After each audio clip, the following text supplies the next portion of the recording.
The moment it truly hit me that something was off, I was standing in my own kitchen, staring at a half-eaten plate of spaghetti. It was Madison's, barely touched before she had rushed out the door, flashing that well-practiced, apologetic smile. "Work emergency, babe. I'll make it up to you."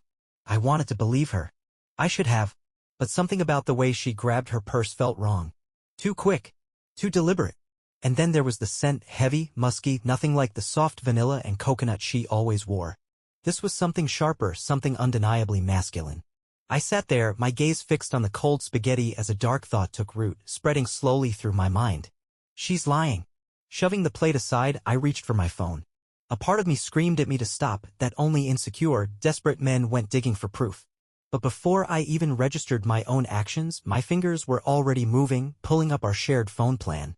My heart pounded as I scrolled through her call logs, and then I saw it. One number. Over and over. Late at night.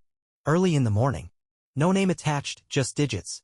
I copied it, pasted it into Google, and felt my stomach twist. A local gym? One she didn't even have a membership for. I sat frozen, my phone still in my grip as silence pressed in from all sides. The same house that had once been alive with laughter, warmth, and memories of us now felt suffocating, empty. Then something inside me snapped into place. My chair scraped loudly against the floor as I stood, heart hammering in my ears, but for the first time in months, my mind felt clear. I grabbed my keys. If she was playing games, she had no idea who she was up against. The drive to the gym blurred past in streaks of streetlights and spiraling thoughts. My grip on the wheel was tight, my mind racing through every possible scenario. Maybe she really was just working out. Maybe it was an innocent personal trainer she had never mentioned. Or maybe I was about to witness something I could never unsee. I pulled into the parking lot just before 10 o'clock. The place should have been winding down, but a handful of cars remained. One, in particular, stood out, a sleek black BMW parked near the side entrance. Madison didn't drive a BMW. I stayed in my car, watching the door, my pulse hammering in my neck. Minutes passed, 5, then 10, until finally she appeared. Madison stepped out laughing. Her head tilted back, her body language relaxed, too comfortable. And then he followed. Tall, built, moving with the kind of easy confidence that made it clear he knew exactly what he was doing. He walked beside her, their arms nearly touching. If I hadn't been watching closely, I might have convinced myself they were just two strangers leaving the gym at the same time. But then he reached out just briefly, his hand brushing against the small of her back. That moment told me everything I needed to know. I didn't think. My body moved before my mind caught up. "Maddie!" Her head snapped up so fast it was like a gunshot had gone off. And the expression on her face? It wasn't surprise. It wasn't confusion. It was horror. The guy beside her barely reacted. He just looked me up and down as if I were nothing more than a minor inconvenience. Madison took a step forward, hands up like she was trying to calm a wild animal. "Ethan, what are you doing here?" I let out a sharp, humorless laugh. "That's funny. I was about to ask you the same thing." I glanced toward the guy, Mr. BMW, who didn't even have the decency to look uncomfortable. "Who's this?" Madison hesitated. Just for a second. But it was enough. That was the moment my heart caught up to what my brain had already figured out. "He's just my trainer." I looked at her. Then at him. Then back at her. "Your trainer." My voice was steady, sharp. "At a gym you don't even have a membership for." She blinked. Busted. She knew it. I knew it. And the real question was, what was she going to do now? Her lips parted, then pressed together again. She glanced at him, then back at me. Calculating. Not panicked. Not remorseful. Calculating. That was when I understood. This wasn't a mistake. It wasn't a lapse in judgment. This was someone who had planned for this moment. Someone who already had a list of excuses rehearsed. "Ethan, please." She reached for my arm as if she could physically pull me back into whatever story she was about to spin. "Let's not do this here, okay? We can talk at home." At home? I almost laughed. Now she wanted to go home? After claiming she had an urgent work emergency? I yanked my arm away, my voice cutting like glass. "Oh, so what happened? Did you finish your business meeting between sets? Or was it after?" Her expression twisted, not with guilt, not with shame, but with something closer to annoyance. "You're being ridiculous." She exhaled sharply, crossing her arms like I was the one overreacting. "I've been working with Caleb for months. You don't trust me." "Trust you?" My blood boiled over. "Madison, I just watched this guy put his hands on you like he's claiming you." Rewritten version.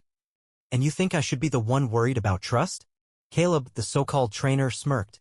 That smug, dismissive curl of his lips as if I were some clueless fool throwing a fit over nothing. Like I was just an obstacle in his way. And Madison? She didn't look at me. She looked at him. Just for a fraction of a second, a flicker of something unreadable, but I caught it. And in that instant, everything became clear. That was why she wasn't apologizing, why there were no tears, no desperate pleas for forgiveness. She wasn't sorry. She never had been. And she never would be. Something inside me cracked. For the first time since this nightmare started, I felt something other than raw anger. I felt done. I stepped back slowly, watching her, waiting, hoping that maybe she'd snap out of whatever spell she was under and finally see me. But she didn't. Instead, she let out a sigh, pressing her fingers against her temple like I was exhausting her. Like I was just some clingy husband who couldn't take a hint. And then, as if the words meant nothing, she told me. I wasn't her husband anymore. I was just in the way. Space, I repeated slowly, as if saying it out loud might make it feel less surreal. Madison sighed again, her tone patronizing, like I was some irrational child throwing a tantrum. Ethan, let's not turn this into a bigger deal than it needs to be. I just think we need some time apart to it. To what? I snapped, cutting her off. So you can sneak around without having to lie? So you don't have to pretend anymore? She shook her head, looking at me like I was the problem. Like she was the victim. And then I saw it the exact moment she realized she didn't need to keep up the act anymore. The decision had already been made. She had already moved on. Her eyes flicked to Caleb. Caleb, who stood there with his arms crossed, unfazed. As if this was just another, ordinary moment for him. Like he hadn't been the one sneaking around with my wife. Like he wasn't the reason my marriage was crumbling in front of me. And that's when I lost it. I turned to him, stepping in too close. You got something you want to say? He tilted his head slightly, still smirking, as if daring me to do something. Not my business, man, he said, lifting his hands in mock surrender. This is between you and her. Like he hadn't been touching my wife. Like he hadn't been lying to my face for months. Like he wasn't the reason I was standing here, watching everything I had built go up in flames. And Madison? She didn't stop me. She didn't pull away from him, didn't tell him to be quiet, didn't even flinch. She just let it happen. I let out a short, bitter laugh and turned back to her. Well, you're not even trying to deny it anymore, are you? Madison rolled her eyes. Actually rolled them. I don't owe you some big dramatic confession, Ethan, she said, her tone flat. We both know things haven't been great for a while. That hit like a punch straight to the gut. Oh, so now this is my fault? My voice was sharp, raw. You've been sneaking around, lying to me, being with it. I never slept with him, she cut in, her tone bored, dismissive. I let out a dry, humorless laugh. Oh, right? So what do? Hold hands after workouts? Maybe some innocent stretching in the back room? Her expression darkened. I'm not doing this with you. And just like that, she turned her back on me. Walked right past me, straight to Caleb's car. Not ours. Not toward me. Toward him. She reached for the door, hesitated for just a second, then glanced back over her shoulder. I'll come by tomorrow to get some of my stuff. Like it was already settled. Like she had already moved on. Then she got in the car. Caleb shot me one last smirk before sliding in beside her. The engine roared to life, and then they were gone. I stood there in the cold, empty parking lot, staring after them like an idiot. Like a man who had just realized his wife wasn't his wife anymore. I don't even remember the drive home. One moment I was frozen in that parking lot, watching the spot where my ex-wife had just disappeared with another man. The next, I was sitting in my driveway, gripping the steering wheel so tightly my fingers had gone numb. The house was dark. Silent. Empty. I stepped inside and everything hit me at once. The suffocating weight of a lie that had been festering for months. The couch where we used to sit together, wasting time on reality TV. The kitchen where I had cooked her favorite meals, thinking I was a good husband. The bedroom where she had turned away from me again and again, making me believe I was the problem. And now? Now she was in his car. Probably heading to his place. As if our life together had been nothing more than a contract she was finally walking away from. I moved on autopilot, pacing the house like I was searching for something, proof, maybe. Evidence that this was real. And then I saw it. Her closet. Half empty. A neat row of vacant hangers stared back at me like the punchline to some cruel joke. She had already started packing. For a while. I turned, scanning the room, my mind piecing things together I should have noticed before. Missing shoes. Fewer beauty products in the bathroom. My nightstand cleared of the little things she used to leave behind. She had been disappearing from my life in slow motion. I sat down on the bed. The same bed where she used to sleep beside me. As I let out a slow breath I hadn't even realized I'd been holding, my phone buzzed in my hand. A message. From Madison. I stared at her name glowing on the screen, my thumb hovering over it before I finally tapped to open it. I think it's best if I stay somewhere else tonight. We can talk tomorrow. Talk. That was the word she chose. As if I were just another ex-boyfriend she was gently pushing away. As if she hadn't just shattered the life we had built together. I should have replied, should have said something. But instead, I did the only thing that made sense in that moment. Grabbing my phone tighter, I opened our shared bank account. With a few swift taps, I transferred every single cent into my personal account. My hands didn't even tremble as I did it. I just sat there in the dimly lit room, the phone screen casting a cold glow as I watched the numbers drop to 0 on her end and rise on mine. If Madison wanted to act like she was single, she could start by figuring out how to fund her own life. The instant the transfer was confirmed, something inside me shifted. A line had been crossed and I wasn't the heartbroken husband anymore. No, I was the man who had been blindsided and decided to hit back. With that, I locked my phone and pushed to my feet. For the first time in months, my mind was clear. Madison had planned this, sneaking around, lying, assuming I was too blind to notice. She had been playing her little games for a while now. But what she didn't realize was that I didn't lose quietly. Moving through the house with a sense of purpose, I grabbed everything I knew was mine, my laptop, my watches, important documents, my clothes. Anything she hadn't already tried to erase herself from. And then, in the back of the closet, I saw it. Her wedding dress. Still wrapped in plastic, hanging there like a cruel joke. Without hesitation, I pulled it down, marched to the kitchen, yanked open the trash can, and shoved it inside. She wouldn't need it anymore, would she? After all, she had Caleb now. My phone buzzed again. Madison. I smirked. She must have checked the bank account. I let the call ring. Then, with deliberate slowness, I powered my phone off. Let her panic. Let her wonder. Let her feel just a fraction of what she had put me through. Because this was just the beginning. The next morning, the sound of pounding against my front door jolted me awake. Loud, unrelenting. Like whoever was on the other side was seconds away from breaking it down. I already knew who it was. Stretching lazily, I took my time getting up, rolling my shoulders, cracking my neck like I had all the time in the world. Let her wait. When I finally pulled open the door, Madison was standing there, her expression a mix of desperation and fury. She looked like a woman on the edge of losing control. Are you out of your mind? She snapped, shoving past me and into the house. Where's the money, Ethan? I shut the door behind her and leaned against it, arms folded across my chest. Oh, you mean our money? Funny. I figured since you were moving on, you wouldn't need access to our shared bank account anymore. Her nostrils flared as she squared her shoulders. I have bills to pay, Ethan. Not my concern, I shot back with a shrug. Maybe Caleb can cover it. The second his name left my mouth, her expression twisted with pure rage.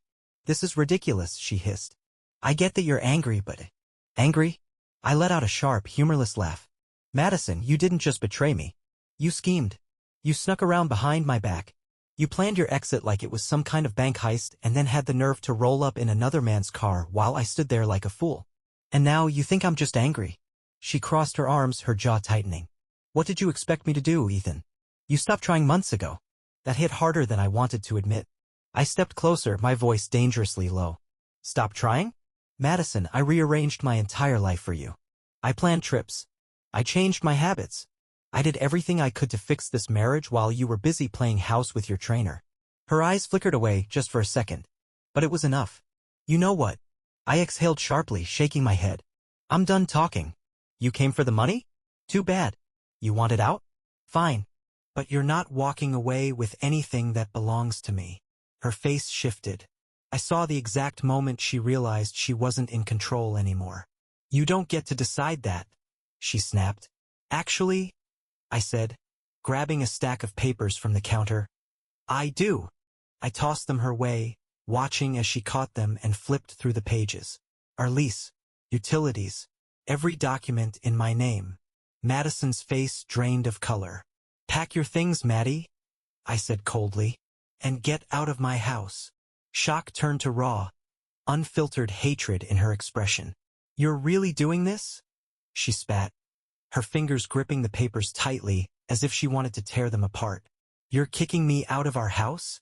I leaned against the counter, arms still crossed. No, Madison. My house. Turns out, when you spend years paying the bills and handling all the paperwork while your wife is too busy working late, you end up with a house that's legally yours. Her mouth opened, then snapped shut. She knew she had no ground to stand on, no power left, just a hard dose of reality she never saw coming. "You are so childish," she sneered, throwing the papers onto the counter. "This tantrum? This pathetic little revenge? It just proves I made the right choice leaving you." I let out a slow, dark chuckle. "Leaving me?" My voice was quiet but edged with something lethal. "Madison, you were never going to leave." Madison had every intention of continuing her deception, sneaking around behind my back, lying straight to my face, and keeping me as her backup while she decided whether Caleb was worth the gamble. I leaned in, lowering my voice to a near whisper. "Well, congratulations. You placed your bet. And you lost." She stiffened, her expression hardening. "You have no idea what you're talking about." I let out a sharp scoff. "I don't? Then tell me, Madison, if I hadn't shown up last night, would you have come home? Would you have crawled into our bed like nothing had happened? Kissed me goodnight? Told me you loved me? All while still carrying the scent of him on you." Her face twisted in response, her mask cracking for the first time. She looked genuinely unsettled, as if she hadn't expected me to see through her so clearly. Good. She had no problem lying, cheating, and playing dirty. Let's see how she liked it when she was the one losing. I straightened, glancing toward the bedroom. "You have until tonight to get your stuff. After that, I'm changing the locks." Her eyes widened. "You wouldn't dare." Without hesitation, I pulled out my phone and began dialing. "Hey, John? Yeah, I need the locks changed today. As soon as possible." Madison's expression shifted, her eyes going wide in disbelief before she let out a frustrated growl. Fine. But don't think this is over, Ethan. You think you're getting the last laugh? You have no idea who you're messing with." I smirked, tilting my head. "That's funny. I was just about to say the same thing to you." For a long moment, we stood there, locked in an unspoken battle, neither willing to break eye contact. Then, without another word, she spun around and stormed toward the bedroom, slamming the door behind her. I exhaled, shaking my head. Let her rage. Let her break whatever she wanted. It didn't matter. No matter what she did next, she was already gone. Packing her things right away would have been too easy. Madison had one last move to play. For an hour, I sat in the living room, scrolling through my phone, waiting for her to finish.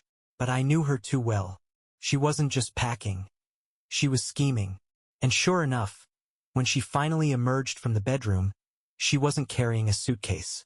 Instead, she held her phone, a smug smile curving her lips as if she had just secured her victory. "Well," she said, slipping the phone into her pocket, "I hope you're happy, Ethan, because this is going to cost you more than you think." My brows pulled together. "What the hell are you talking about?" She tilted her head, her tone dripping with mockery. "Oh, you'll find out soon enough." As if on cue, my phone buzzed. I glanced down. A notification. Bank account alert. Withdrawal of $5,000 from joint savings. My head snapped up so fast my neck cracked. "What the?"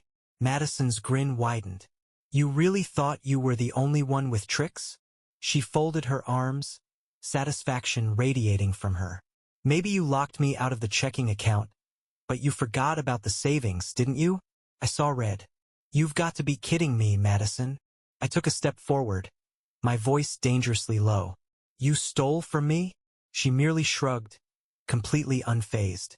"Consider it compensation for the emotional distress you've caused me." A sharp, humorless laugh escaped me. "That's cute. You think you can walk away with my money and be done?" Her smirk didn't falter. "And what are you going to do about it, Ethan? Call the cops? Tell them your poor little wife took money from our shared account?" My jaw clenched. She was right. Technically, her name was still on the account. That meant she had the legal right to take whatever she wanted and the bank wouldn't do a thing about it. I had played fair. She hadn't. And that was my final wake-up call. I took a slow breath, forcing the anger down. Then I smiled. And just like that, Madison's confidence wavered. "What?" she asked, suddenly uneasy. I shook my head, my grin unwavering. "Nothing, Maddie. You just reminded me of something important." Her expression hardened. "And what's that?" I stepped closer, lowering my voice. That I don't owe you mercy. Her face paled. Good. She wanted to play dirty? She had no idea what was coming next. Madison thought she had one. That smirk, that cocky little tilt of her head, she actually believed she had beaten me. She thought stealing my money and walking out first made her the victor. What she didn't realize, I was already 3 moves ahead. I let her have her moment, let her revel in what she thought was her triumph. But just as she turned to grab her suitcase, I spoke. You might want to check your phone again, Maddie. She paused, her grip tightening around the handle. What the hell are you talking about? Leaning casually against the counter, I gave her an easy smile. Go ahead. Check your bank app. I'll wait. Her jaw tensed, but curiosity won. She yanked out her phone, her thumb moving rapidly over the screen. Then her face fell. I didn't need to see the screen to know exactly what she was looking at. Because while she had been in the bedroom scheming, I had been on my laptop, systematically closing every financial loophole she thought she had. That $5,000 she had stolen? Gone. Frozen in a fraud investigation claim that would tie it up in legal limbo for months. The credit cards she thought she could still use? Cancelled. The emergency fund she had stashed in a separate bank account? Transferred. Her safety net? Completely wiped out. Madison's breath hitched. Her gaze flickered over the screen frantically, as if sheer willpower could somehow make the vanished money reappear.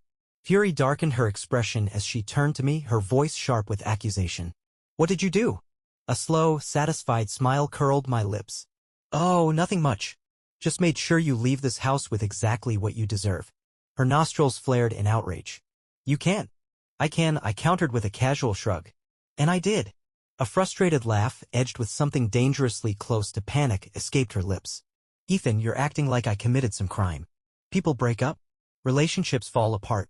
It's just life. I stepped toward her, my movements deliberate, my voice cold and cutting. This wasn't just a breakup, Madison. You lied to me. Humiliated me. Took me for a fool. And on your way out, you thought you'd rob me too. I tilted my head slightly, watching her reaction. You really thought there wouldn't be consequences? For the first time, a flicker of uncertainty crossed her face. She had underestimated me. Assumed I'd crumble, beg, plead like a heartbroken fool. But instead, she was now staring at a man who had systematically destroyed every escape route she had left. Her gaze darted toward the door, calculating, weighing her options. But she wasn't ready to leave yet. Because Madison wasn't just deceitful, she was a sore loser. And I could tell she had one last move left. The only question was, how far was she willing to go? She stood rigid, gripping her phone so tightly I half expected it to crack. Her breath was sharp and uneven, her jaw clenched with tension. But there were no tears. No, Madison didn't cry when she lost, she retaliated. You think you're so clever, don't you? She hissed, her eyes burning with venom. You think just because you cut me off financially, you win? I smirked, voice steady. I don't think, Maddie. I know. That was it. The final snap. Her mask shattered, revealing nothing but unfiltered rage. All right, she murmured, voice disturbingly composed. You want to play dirty, Ethan? Fine. With a single, deliberate motion, she unlocked her phone and scrolled through her contacts. A second later, she held it up. Speaker mode. 911. My stomach dropped. What the hell are you doing? Madison met my eyes, her lips curling into a smirk. You'll see. The crisp, detached voice of the emergency dispatcher came through the speaker. 911. What's your emergency? Madison gasped, her voice trembling with expertly feigned terror. Fake tears flooded in effortlessly. Hello? Please? I need help. My husband just attacked me. I froze. Every muscle in my body locked as her words sank in. This wasn't just a lie. She was trying to destroy me. He grabbed me. Threw my things. He's screaming. He won't let me leave. Her voice cracked, the perfect balance of fear and desperation. An Oscar-worthy performance. My blood ran cold. I knew exactly how this looked. A woman sobbing. A domestic violence call. And me? A man standing alone in our home, no witnesses, no proof, just my word against hers. And in cases like this, men like me lose. Madison knew it too. That's why she was smirking. I needed to think. Fast. Then it hit me. The cameras. She had completely forgotten about the security cameras. 2 years ago, after a break-in scare, we had installed them.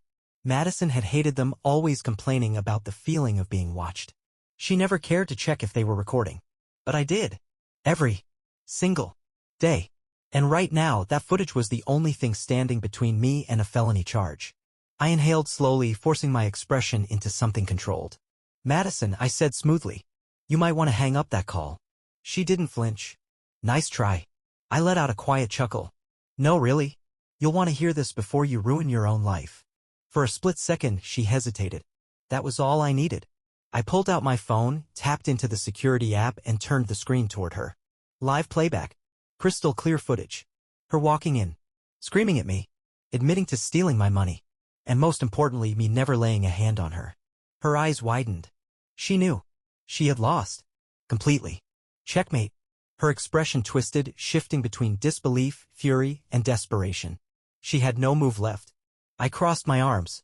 You were saying? Her mouth opened, then closed. Slowly, she lowered the phone from her ear. The dispatcher's voice crackled through the speaker. Ma'am, are you in danger? Madison swallowed hard. Then, in the weakest, most pitiful voice I had ever heard, she muttered, No, sorry. I made a mistake. And hung up. Silence. The weight of her failure settled between us. She stared at me, her expression dark with loathing. Not just because she had lost, but because I had outplayed her. She finally realized that I wasn't as naive as she had assumed. A satisfied smile formed on my lips. Now, gather your things and leave my house immediately. And this time she obeyed. No more arguments, no final words, just the cold, undeniable truth settling in. For the first time in her deceitful, miserable life, she had lost.